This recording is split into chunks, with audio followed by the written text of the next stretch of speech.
Hoy día, continuando con nuestros martes de divulgación científica, tenemos nuestra cuarta sesión, el día 2 de julio del 2024.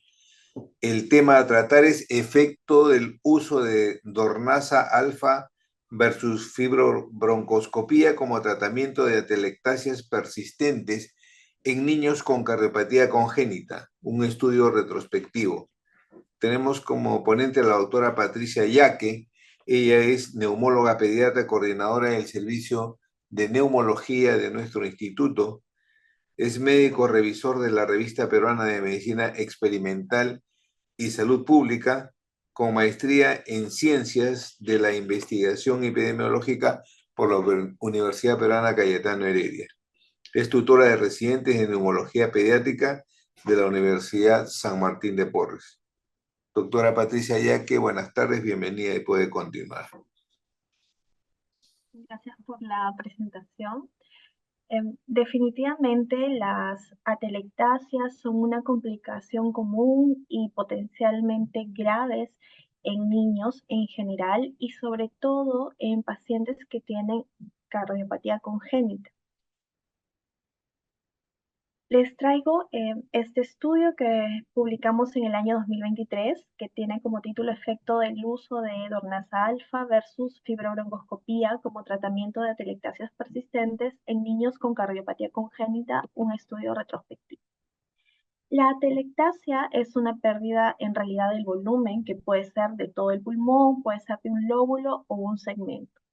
Y esto se produce por la disminución del ingreso de aire hacia las vías, a través de las vías aéreas por su colapso en la mayoría de veces. Es más frecuente en niños y sobre todo en niños menores a 5 años en comparación de los adultos, y los pacientes que tienen cardiopatía congénita tienen un alto riesgo de tener atelectasias como complicación, debido a algunos cambios que van a obedecer a factores que son anatómicos y algunas condiciones posoperatorias especiales.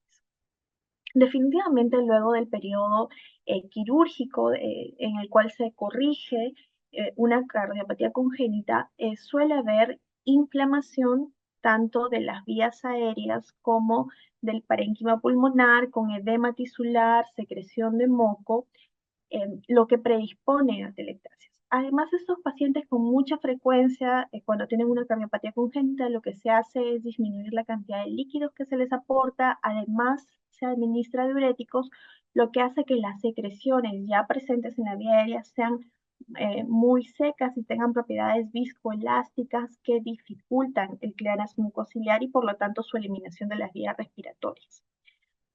Algunos pacientes que tienen cirugía cardíaca además hacen complicaciones en el diafragma secundarios a parálisis propios de la cirugía, y también el aumento del tamaño de las cámaras cardíacas, sobre todo de la aurícula izquierda, o el aumento de la cantidad de sangre que puede haber en la arteria pulmonar, hacen que esas estructuras compriman de manera muy característica el bronquio principal izquierdo, lo que predispone a atelectasias en estos pacientes. El manejo convencional de la atelectasia consiste en fisioterapia respiratoria, el uso de broncodilatadores en aquellos pacientes que tienen obstrucción bronquial. Usamos mucolíticos a través de nebulización con suero salino de concentración normal, y en algunos casos con suero salino hipertónico. Y en los pacientes que reciben o que pueden recibir ventilación no invasiva o ventilación mecánica, podemos aumentar la presión al final de la expiración para mantener una presión constante en las vías aéreas y permitir la resolución de la atelectasia. Sin embargo, en algunas ocasiones estas modalidades convencionales pueden fallar y el paciente tiene atelectasias que son persistentes.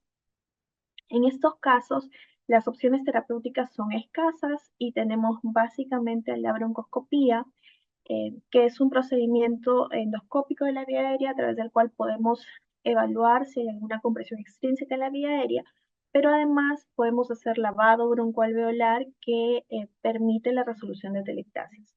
Sin embargo, la broncoscopía es un procedimiento que requiere sedación, se requiere que el paciente se realiza en niños el procedimiento en sala de operaciones, Esto asociado con el requerimiento de sedación o uso de anestésicos puede traer más complicaciones al paciente. Es por eso que hay algunas otras alternativas como el alfa-dornasa, que con un efecto mucolítico es una enzima humana recombinante que tiene como efecto romper las cadenas del ADN que se elimina cuando los neutrófilos mueren. Estos eliminan gran cantidad de ADN y lo que hace el alfa-dornasa es lisar este ADN y por lo tanto mejorar las características mucoelásticas de este moco. Hay algunos reportes de la utilidad de alfa-dornasa en manejo de pacientes con enfermedad neuromuscular, en el manejo de pacientes que tienen atelectasias con infecciones y en el manejo, también hay unos reportes, aunque muy pequeños, de su utilidad en pacientes con cardiopatía congénita. Es así que el Instituto Nacional de Salud del Niño San Borja es un instituto de referencia nacional para el manejo de cardiopatías congénitas. Manejamos gran cantidad de pacientes que tienen esa patología y por lo tanto vemos también con mucha frecuencia la complicación con atelectasia. La presencia de atelectasias en pacientes pre o posoperatorios eleva su morbilidad y se asocia definitivamente a estancia más prolongada.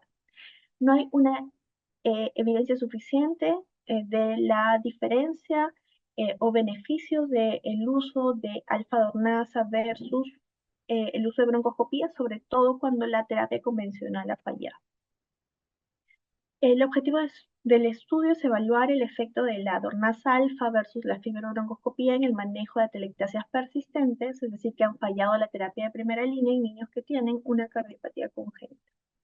El diseño del estudio es un estudio de cohorte retrospectivo y el muestreo consenso, es decir, todos los pacientes evaluados en el periodo del 2016 a 2017 que tenían menos de 5 años, que tenían una cardiopatía congénita y tenían una atelectasia persistente que habían recibido ya sea tratamiento con alfa-dornasa o tratamiento con fibrobroncoscopía, entraron en el estudio. Los criterios de inclusión son los que ya hemos señalado y es importante recalcar que solo se consideró como tratamiento o solo se incluyeron los pacientes que recibieron alfa-dornasa en 3 dosis. Si el paciente recibió por 1 o 2 días, no se consideraba tratado con ese medicamento.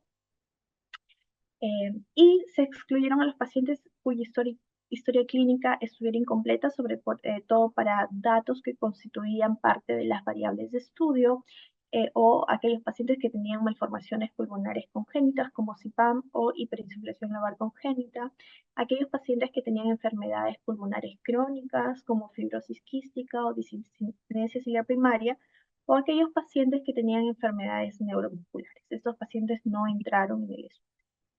Nuestra variable resultado, la que nos midió medir un poco la eficacia de ese tratamiento, estuvo valorada como un score de atelectasia que se evaluó a través de una radiografía de tórax antes y después del tratamiento. El score de atelectasia se evalúa básicamente con 3 parámetros, que es la presencia del desplazamiento mediastinal, 0 puntos si estaba ausente, 1 punto si estaba presente, la hiperinsuflación, 0 si estaba ausente y 1 punto si estaba presente, y además se evalúa la atelectasia de cada lóbulo, de los 3 derechos y 2 izquierdos, y le pone un punto si hay parcial de un lóbulo o 2 si hay total de un lóbulo. Para tener la puntuación final, se suman las puntuaciones hasta un valor que puede ir de 0 a 12. Entonces, el radiólogo pediatra, que es coautor de este estudio, que es el doctor Carlos Ugaz, lo que hacía es obtener un score de atelectasia para la última radiografía previa al procedimiento, que siempre la tomamos el día del inicio, o ya sea de la broncoscopía o del inicio de la alfa-dornasa, y la primera radiografía dentro de las 24 horas post tratamiento, que también se le pide a los pacientes que son sometidos de manera rutinaria a tratamientos de ese tipo. El doctor Ugaz veía las radiografías y hacía la graduación de manera cegada. Él no sabía qué pacientes habían recibido qué tratamiento o qué paciente era un antes o un después, ¿no? Él simplemente obtenía el score de la CT. La variable exposición era recibir tornas alfa o fibrobroncoscopía, y se evaluaron otras variables, todas de característica numérica, que fueron frecuencia respiratoria, frecuencia cardíaca, presión arterial de oxígeno, presión arterial de dióxido de carbono, fracción inspirada de oxígeno. Estos datos fueron tomados según el valor de la historia clínica, o consignado en la historia clínica antes de iniciar el procedimiento, y el primero que estuviera consignado en la historia clínica a partir de las 2 horas después de realizado la intervención hasta 24 horas posteriores. Para obtener en primer lugar los pacientes o el nombre de los pacientes y poder buscar la historia clínica, que era el sitio donde obteníamos los datos, lo que hicimos es consultar en el área de estadística por los pacientes que hayan ingresado con cardiopatía congénita o pacientes que se hayan operado de cardiopatía congénita entre los años 2016 y los años 2017, que fue el periodo de estudio. Además, buscamos en los registros de neumología, porque nosotros registramos a todos los pacientes que hayan tenido fibrobroncoscopía, buscamos los reportes y si algún paciente no había sido reportado por estadística, lo adicionábamos. Y también solicitamos en farmacia el nombre de todos los pacientes que habían recibido alfa-dornasa. Si además tenían una cardiopatía, también entraba en el estudio si tenía criterios de inclusión y no tenía los criterios de exclusión. 3 pacientes no fueron incluidos porque habían recibido menos de 3 dosis de alfa-dornas. Para esto, el estudio se realizó entre los años 2016 y 2017. Es importante aclarar que en el año 2016, ante las atelectasias persistentes, lo que hacíamos es hacer broncoscopía. Y en el año 2017 teníamos la disponibilidad de uso de alfa-dornasa. Entonces, en el año 2017 lo que hicimos es, antes de entrar a broncoscopía, si el paciente no tenía alguna otra indicación para evaluar la vía aérea, lo que hacíamos es usar alfa-dornasa, y si no respondía la alfa-dornasa, recién íbamos a fibrobroncoscopía. El alfa-dornasa se administraba como nebulización de 2.5 miligramos una vez por día por 3 días consecutivos, según habíamos encontrado en diversos protocolos para el manejo de atelectasias. Y la fibrobroncoscopía es un procedimiento que lo hacemos en sala de operaciones bajo anestesia general, y lo que hacemos es un lavado broncoalveolar en el sitio de la atelectasia. Usamos un cc por kilo de cloruro de sodio, hasta 20 cc como valor máximo y hasta 3 lavados. Con respecto al análisis estadístico, se utilizó el programa STATA-15 para el mismo, el cálculo del poder, dado que fue un censo y que no teníamos posibilidad de aumentar la muestra porque el estudio comprendía 2 años. Teníamos un tamaño muestral de 42 pacientes en este periodo, y lo que queríamos saber es que si este número de pacientes tenía la potencia estadística necesaria para encontrar las diferencias en la resolución de atelectasia que queríamos. Entonces, para esto usamos un estudio en el que reportó que el 57% de pacientes resolvían atelectasia al ser sometidos a una fibrobroncoscopía, versus solo el 28% de pacientes que resolvían usando manejo conservador. Este es un estudio de adultos, pero nos permitió obtener una potencia estadística de 45%, que, como vamos a ver posteriormente, es una limitación porque podemos estar cometiendo el error tipo 2 en algunas comparaciones.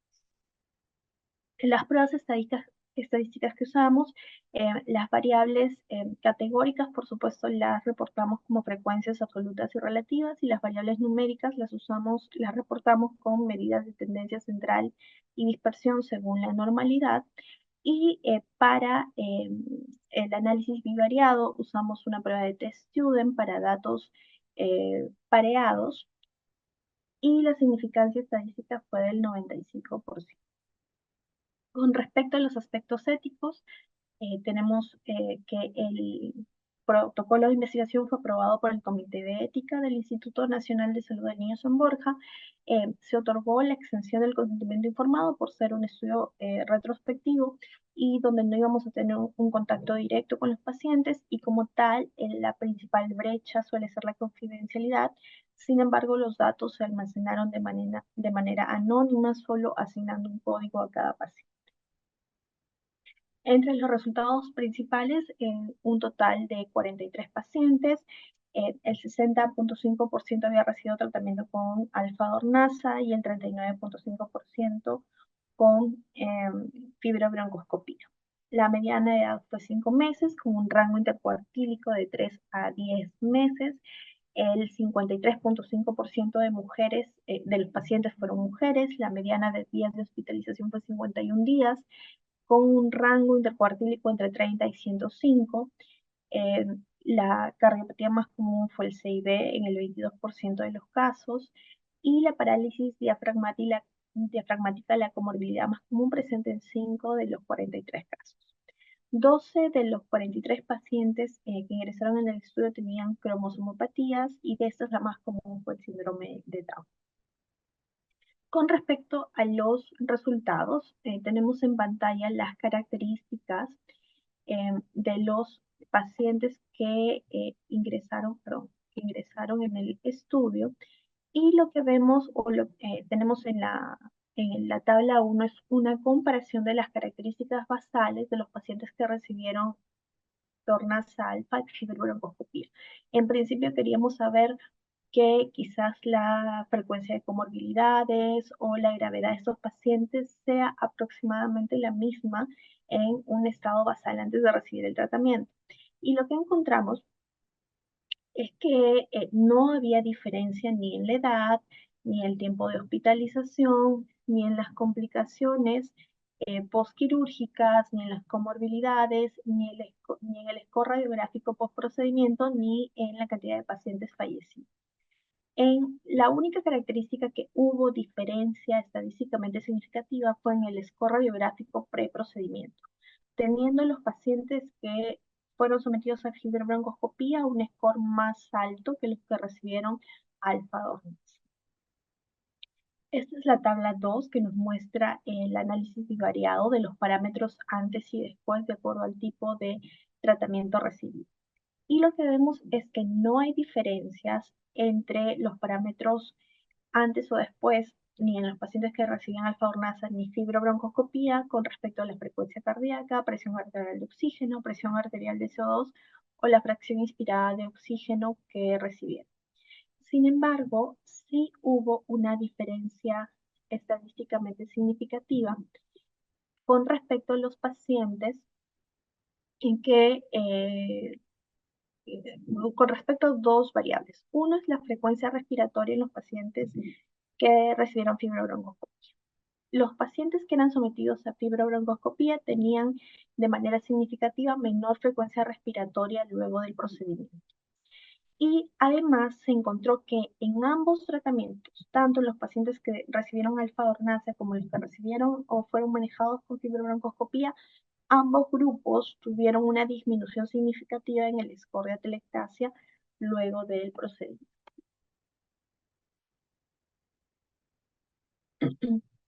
Con respecto a los efectos secundarios, solamente 2 de todos los pacientes tratados con fibrobroncoscopía y uno de los pacientes tratados con Dornasa alfa presentaron como complicación de saturación transitoria durante el procedimiento. Esa diferencia no fue estadísticamente significativa. Ningún paciente presentó complicaciones mayores durante la realización de estos procedimientos. El score radiológico de atelectasia, y ahora vamos a empezar un poquito con la discusión, el score radiológico de atelectasia disminuyó significativamente tanto en el grupo que recibió fibrobroncoscopía como en el grupo que recibió alfa-dornasa. Y con respecto a esto y comparando otros estudios, el alfa-dornasa se mostró efectiva también para resolver atelectasias en pacientes con enfermedades neuromusculares, en pacientes con enfermedades infecciosas. Sin embargo, a diferencia de nuestro estudio, no fue o no ha mostrado ser tan útil en neonatos. Y esto quizás podría ser explicado por la forma como trabaja o cómo ejerce su efecto esta medicación, que es lisando el ADN de los neutrófilos muertos. Quizás los neonatos cuando hacen atelectasias lo hacen más por un déficit de surfactante o por problemas asociados quizás a la prematuridad, que sigue un mecanismo patológico también a través del efecto de la disminución del surfactante, más que ser secundario a cuadros infecciosos. Entonces, quizás no tenemos en los neonatos gran cantidad de neutrófilos en los casos tratados por este estudio de Dillman y por lo tanto en esos pacientes quizás podría ser más útil nebulización con suero salino hipertónico que mostró ser más útil que el alfa-dornasa. Quizás es diferente cuando estamos frente a pacientes con problemas infecciosos y quizás también en pacientes con cardiopatías que pueden tener atelectasias persistentes que en algún momento puede asociarse a infección. Con respecto a la fibrobroncoscopía, definitivamente hay estudios previos que han mostrado su eficacia en la resolución completa o total de las atelectasias. Cuando comparamos tratamientos, en realidad ambos son útiles para la resolución de atelectasias.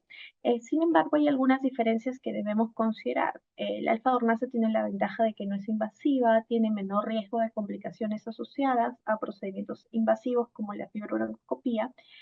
Y quizás la desventaja del alfa-dornasa es que requiere varias dosis, varios días para ver el resultado, no podemos evaluar la vía aérea y por lo tanto las alteraciones anatómicas que podrían ser asociadas.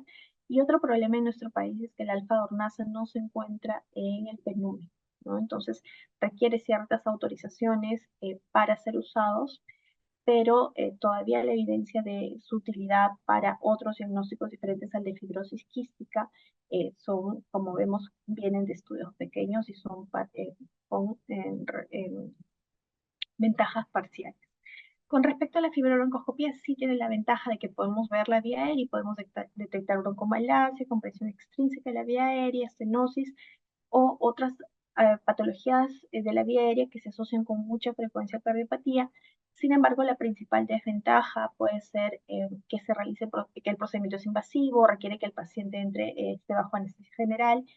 Eh, de hecho, realizar una broncoscopía tiene como potenciales complicaciones la desaturación, el laringoespasmo, y quizás podría considerarse la alfa-dornasa en pacientes que están en estado crítico y que tienen contraindicación de realización de fibrobroncoscopia. Como vimos en los resultados en el análisis bivariado, la frecuencia respiratoria disminuyó de manera significativa cuando el paciente fue sometido a fibrobroncoscopía, pero no en aquellos que recibieron alfa-dornasa.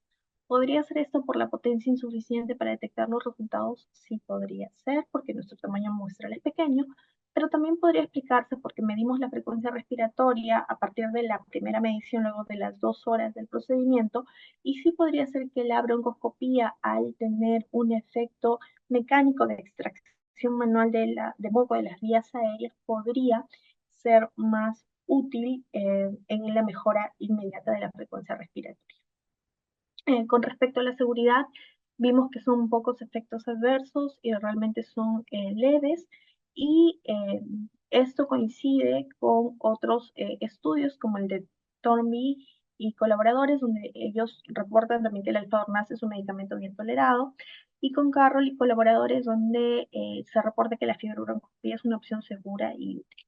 Este estudio, por supuesto, tiene varias limitaciones. El diseño retrospectivo, por el cual dependemos de los datos clínicos que se registran en la historia clínica, lo que puede introducir algunos sesgos y limitaciones en la precisión de los datos.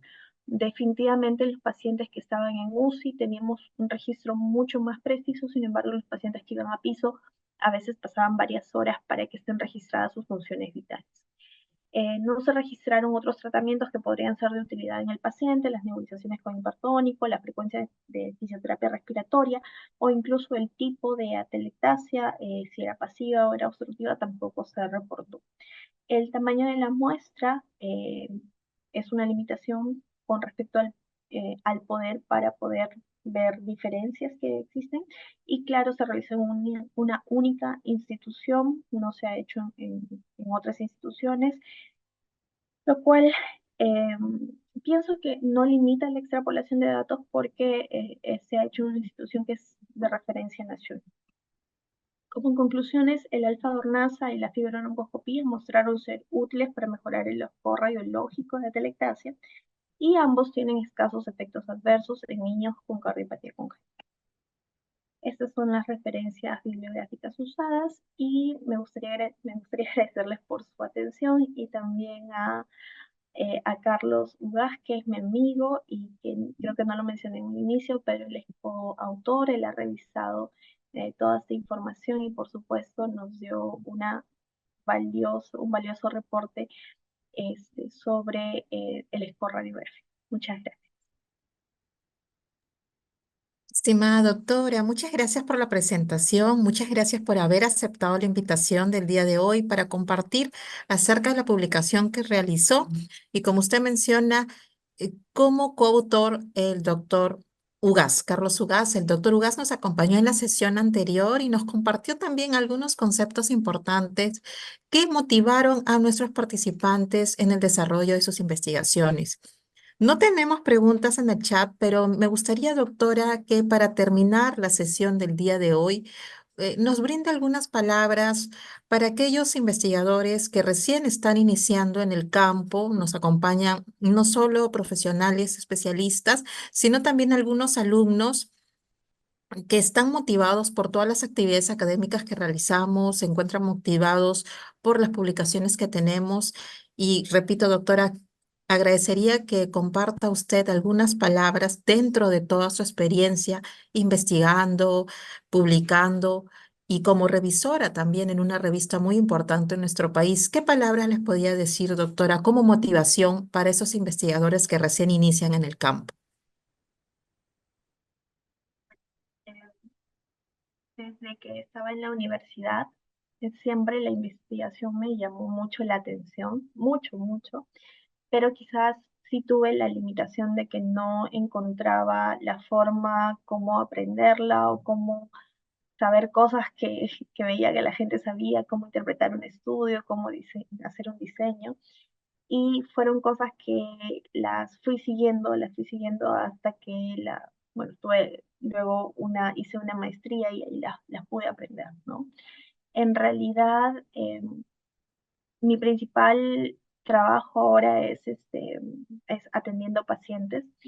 Sin embargo, el área de investigación, ahora que he vuelto a recordar ese estudio y todas las limitaciones que surgen, pero toda la satisfacción que puede dar eh, realmente ver si una terapia es eficaz, ¿no? Por ejemplo, nosotros usábamos alfa-dornasa, la usamos por un año y no sabíamos, nos parecía que sí podría ser útil, no sabíamos si era tan útil como la broncoscopía, que es el gol estándar para tratar estas patologías. Entonces, poder medir y poder saber en realidad es útil, en realidad se puede usar en estos pacientes, compararlo con otros estudios.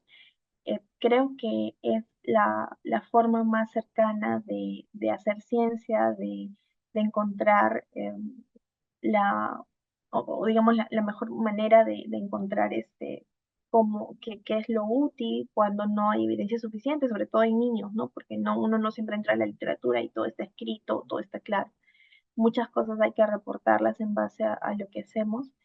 Y bueno, si hay alguien que le gusta la investigación, a los estudiantes tienen motivación, les gusta aprender más de esto, pues felicitaciones, que creo que es la manera más adecuada o más cercana cómo hacer ciencia en nuestro país, ¿no? Entonces sí, bueno, felicitaciones a todos ellos y que les recomendaría que sigan con la motivación, que busquen estudiar, aprender. Hay cursos de cómo hacer investigación, cómo revisar la literatura.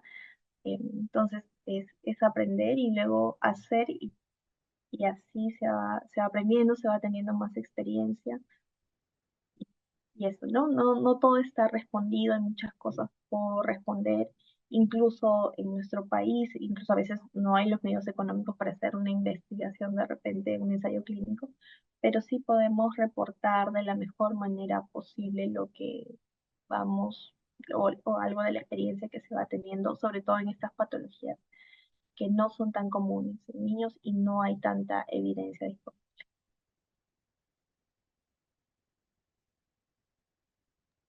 Muchas gracias, doctora, por sus palabras y muchas gracias a nuestros participantes el día de hoy. Y damos por culminada nuestra cuarta sesión.